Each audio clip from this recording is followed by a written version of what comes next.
کہ یہاں اپنے آپ کو قبول کرانے کے لیے دو بنیادی چیزیں ہیں، ایک اخلاص، ایک قربانی۔ ایک اخلاص، ایک قربانی، یہ دو چیزیں اصل ہیں، ایک اخلاص، ایک قربانی۔ استقامت واقعی مخلصین کو ہوگی، کیونکہ اس راستے میں آنے والی ناگواریوں کو برداشت مخلص ہی کر سکتا ہے، جس کو اللہ سے چاہیے، جس کو اللہ سے چاہیے، بندوں سے کچھ چاہیے ہی نہیں۔ اس لیے اپنے اندر ہم اللہ سے رو رو کر اخلاص کو مانگا کریں، کیونکہ حدیث میں آتا ہے ادنا ریا بھی شرک ہے، ادنا ریا بھی شرک ہے، ادنا ریا بھی شرک ہے۔ تو ایک ہے اخلاص کہ اللہ کے لیے ہونا، ایک ہے استخلاص کہ اس کام کو کام کا ہو کر کرو، اس کام کو کام کا ہو کر کرو۔ میرے دوستو، بزرگو، عزیزو، اغراض اور اخلاص ایک مومن کے دل میں جمع نہیں ہو سکتی، اغراض بھی ہو، اخلاص بھی ہو، یہ ایک مومن کے دل میں جمع نہیں ہو سکتی۔ ایک استخلاص ہے، وہ یہ کہ کام کا ہو کر اپنے آپ کو کام کا اپنے اللہ کا ہو کر کام کرو، اللہ کے لیے کرو، کیونکہ کام کے ساتھ کسی غرض کا جڑ جانا ہجرت کو باطل کر دیتا ہے۔ کام کے ساتھ کسی غرض کا جڑ جانا ہجرت کو باطل کر دیتا ہے۔ سنو دھیان سے، ہجرت کو باطل کر دے گا کام کے ساتھ کسی غرض کا جڑ جانا۔ میں آپ کو قصہ سناتا ہوں۔ ہوا یہ بات اصل میں پیش اس لیے آئی، ایک جماعت جا رہی تھی ایک ملک میں،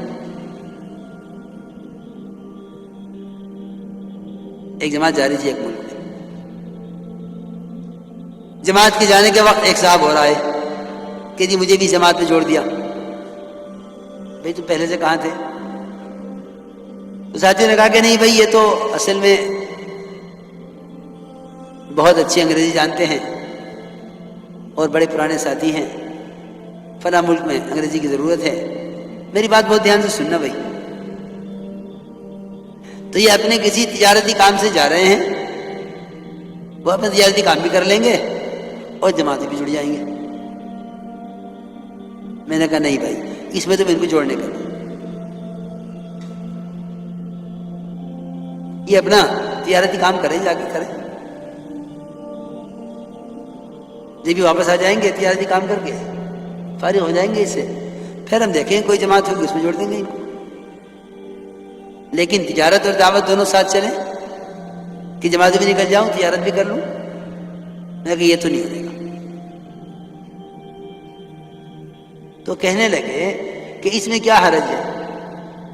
میں نے کہا دیکھو بات یہ ہے کہ ہم سیرت پر کبھی غور نہیں کرتے کہ ہمارے کام کا طریقہ مزاج، ہمارے کام کا طریقہ کیا ہے، مزاج کیا ہے۔ تو میں نے ان کو واقعہ سنایا کہ عمر رضی اللہ تعالیٰ عنہ نے اپنے ساتھی سے یہ فرمایا کہ جو شخص اللہ کے راستے میں نکلے، اللہ کے کلمے کو بلند کرنے کے لیے، اللہ کے دین کو پھیلانے کے لیے، اور پھر وہ شخص غیروں کے ہاتھوں قتل کر دیا جاوے، تو تم اس کو شہید مت کہو۔ ساتھیوں میں عرض کیا مومنین، ایک آدمی اللہ کے راستے میں نکلا ہے، ایک آدمی اللہ کے راستے میں نکلا ہے اللہ کے کلمے کو بلند کرنے کے لیے، اللہ کے دین کو پھیلانے کے لیے، پھر وہ شہید کر دیا گیا، اس کی شہادت میں کیا شک ہے؟ عمر نے فرمایا دیکھو بات یہ ہے کہ یہ نکلا تو تھا بے شک اللہ کے کلمے کو بلند کرنے کے لیے اور دین کو پھیلانے کے لیے، لیکن نکلنے کے زمانے میں، اللہ کے راستے میں نکلنے کے زمانے میں، یہ بات یاد رکھنا، اللہ کے راستے میں نکلنے کے زمانے میں اس نے گزرتے ہوئے ایک چھوٹی سی تجارت کر لی، کچھ بیچا، کچھ خریدا، جس سے اس کو کچھ نفع ہو گیا، اور وہ نفع بھی آگے اللہ کے راستے میں خرچ کرے گا. فرمایا کہ یہ آدمی اللہ کے یہاں شہید نہیں کہلائے گا. تم یہ کہو کہ اللہ کے راستے میں قتل ہو گیا ہے، اللہ اس کو اپنے فضل سے جنت میں داخل فرما لے. اس کے لیے دعا کرو کہ اللہ اس کو اپنے فضل سے جنت میں داخل فرما لے. باقی شہید تو یہ نہیں ہے، کیونکہ تمہیں معلوم نہیں کہ اس نے نکلنے کے زمانے میں ایک چھوٹی سی تجارت کی ہے اور وہ تجارتی مال اس کی سواری پر رکھا ہوا ہے. یہ اللہ کے یہاں شہید نہیں کہلائے گا. اس لیے میرے دوستو عزیزوں، میں سوچ رہا تھا، میرے کو علماء نے تو یہ لکھا ہے کہ حج میں کوئی آدمی اگر تجارت بھی کر لے تو کوئی حرج نہیں ہے. لیس علیکم جناح ان تبتغوا فضلا من ربکم، کہ تجارت بھی کر سکتے ہو حج کے ساتھ. حالانکہ فریضہ ہے اور زندگی میں صرف ایک مرتبہ فرض ہے، اس میں تجارت کی جا سکتی ہے. یہ کام اتنا نازک کام ہے کہ اپنی ہجرت، اللہ کے راستے کے خروج کو اللہ کے لیے اتنا خالص کر لو کہ اس میں ذاتی کوئی کام اگر شریک شامل کر لیا تو ہجرت متاثر ہو گئی. فرمایا حضرت عمر نے کہ یہ آدمی شہید نہیں کہلاوے گا اللہ کے، اس کو شہادت درجہ نہیں ملے گا. کیوں کہ یہ مہاجر نہیں ہے. مہاجر تو صرف اس کو کہتے ہیں جس کے نکلنے کی کوئی غرض نہیں سوائے اللہ کے کلمے کو بلند کرنے اور اللہ کے دین کو پھیلانے کے، اس کے علاوہ کسی چیز کا بھی ارادہ نہ کرے. کہ ایک صحابی نے عرض کیا کہ یا رسول اللہ، میں اللہ کے راستے میں نکلنا چاہتا ہوں کہ اس سے نکلتا ہوں مجھے ایک تیر مل جاوے. آپ نے فرمایا تیرے لیے اللہ کے راستے میں نکل کر اس تیر کے سوا دنیا اور آخرت میں کچھ نہیں ہے. اس تیر کے سوا اور کچھ نہیں ہے. اس لیے میرے دوست بزرگوں عزیزوں، اس سے کہتے ہیں استخلاص، کہ اس راستے میں اللہ کے ہو کر، اللہ کے کام کے ہو کر نکلے.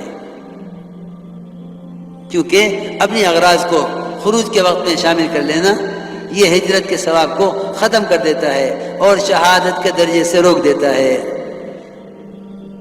اس میں حضرت عمر کا واقعہ سنایا.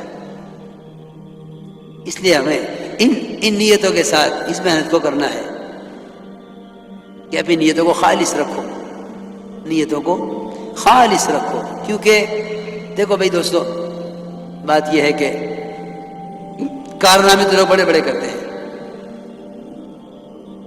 کیونکہ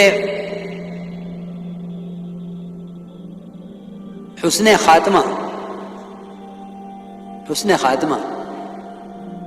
کہ حسن خاتمہ جو ہے وہ صرف حسن عمل پر نہیں ہے بلکہ حسن نیت بھی شرط ہے. حسن نیت، حسن عمل، یہ دونوں چیزیں ہوں حسن خاتمہ، تو پھر حسن خاتمہ کی امید کی جا سکتی ہے. ورنہ یہ بات نہیں ہے کہ ایک آدمی نے بڑا اچھا کام کیا ہے تو اب اس کے اس سے اچھے عمل کی وجہ سے اس کا خاتمہ جو ہے، اس کا خاتمہ بھی اچھا ہو جائے. دیکھو میری بات دھیان سے سننا بھائی، بڑے بڑے کارنامے لوگ انجام دیتے ہیں، بڑے بڑے کارنامے انجام دیتے ہیں لوگ دنیا میں، زندگی کے یعنی دنیا کے تمام شعبوں میں، حکومت میں، تجارت میں، زراعت میں، دعوت اور تبلیغ میں، جتنے بھی شعبے ہیں لوگ اس میں بڑے بڑے کارنامے انجام دیتے ہیں. وہ کیا ہوتے ہیں کہ جی ہم نے فلاں کام، فلاں کی یہ مدد کی ہے، ہم نے فلاں کام میں یہ کارنامہ انجام دیا ہے. لیکن یہ بات یاد رکھنا ہمیشہ کہ حسن خاتمہ حسن نیت پر ہوگا، محض حسن عمل پر نہیں ہوگا. اس پر میں آپ کو واقعہ سناتا ہوں. صحابہ کرام کا مقابلہ تھا مشرکین کے ساتھ. ایک طرف صحابہ کی فوج، ایک طرف مشرکین. صحابہ فرماتے ہیں اچانک ہم نے دیکھا کہ ہمارے درمیان میں ایک آدمی، اور وہ اتنا زبردست حملہ کرتا تھا مشرکین پر کہ ایک ہی حملے میں اس نے 7-8 مشرکین کو قتل کر دیا.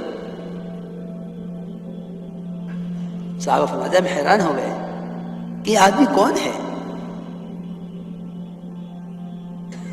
چنانچہ اس آدمی کی وجہ سے، قزمان اس کا نام تھا، قزمان کی وجہ سے صحابہ کو فتح ہو گئی اور مشرکین کو شکست ہو گئی۔ صحابہ حیران تھے۔ پھر یہ جنگ کا میدان صاف ہو گیا، مشرکین چلے گئے، بھاگ گئے، فتح صحابہ کو ہو گئی۔ تو یہ قزمان کے زخم بہت آ گئے تھے، تو ایک طرف پڑے ہوئے تھے میدان میں، سارے صحابہ جمع ہو گئے ان پر اور کہنے قزمان تمہارے لیے بڑی خوشخبری ہے، آج تم نے کمال کر دیے، تمہاری وجہ سے ہمیں فتح ہو گئی۔ قزمان نے کہا مجھے کہیں کی خوشخبری سنا رہے ہو؟ تم میری قوم کے لوگ ہو، تم میری قوم کے لوگ ہو، میں نے اپنی قوم کا ساتھ دیا ہے، خوشخبری تو اس کو سناؤ جس نے اللہ کے لیے کیا ہو۔ حالانکہ صحابہ کی مدد کی ہے، صحابہ کی مدد اسلام کی مدد، لیکن قزمان نے صاف کہہ دیا کہ میں نے تو، تم میری قوم کے لوگ ہو اس لیے میں نے تمہاری مدد کی ہے۔